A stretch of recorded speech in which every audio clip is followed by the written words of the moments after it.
Mets have been looking for an eighth inning guy, and they got their man, Tyler Rogers from the San Francisco Giants.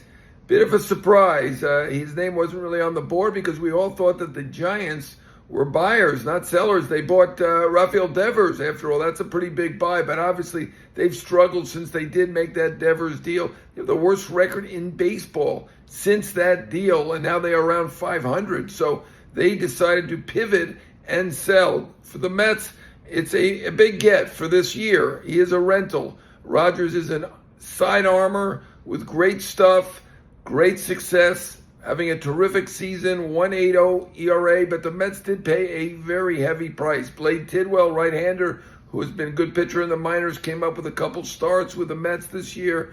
Drew Gilbert, not having a great year, but is a decent prospect. And Jose Butto, who's been kind of up and down with the Mets, but certainly has a good arm. So the Mets gave up a pretty decent price here for a rental pitcher, but Tyler Rogers does fit the bill. He is a good eighth inning man, and he does improve the team.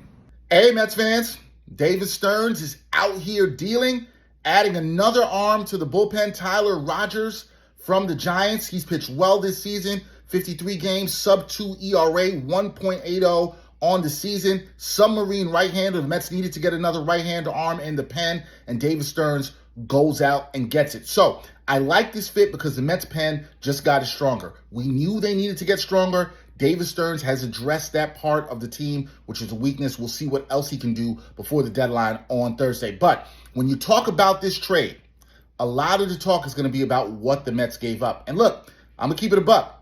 The Mets, it's a pretty steep price what they gave up. Jose Butto going out, young arm out of the pen that a lot of Mets fans really liked. I liked what he did out the pen. Then they gave up two prospects, Blade Tidwell and Drew Gilbert, both ranked the 10th and 12th prospects in the organization. I know some of y'all out there are prospect huggers. You want to keep all the prospects. You can't do that. The Mets were going to have to give up some prospects at some point. Do I think this was a bit much? Yes, but for me, it's not really about the prospects.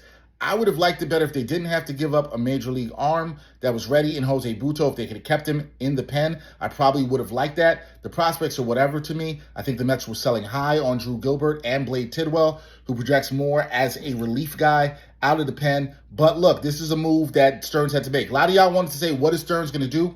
Don't want him to be small market Stearns. Well, he didn't do it. He went and got two pretty good relievers and an arm that's pitching extremely well this season, and you're hoping that he can pitch well for you down the stretch, another 20 to 25 innings or so down the stretch. If he can give you that, that would be fantastic for the Mets. So all in all, I think this is a good deal. It's a little bit pricey, but you got to go for it. And the Mets are trying to go for it, and I like that from David Stearns. Now the clock is ticking to see what else he will do before the deadline. So we'll see, and we'll keep you posted on that.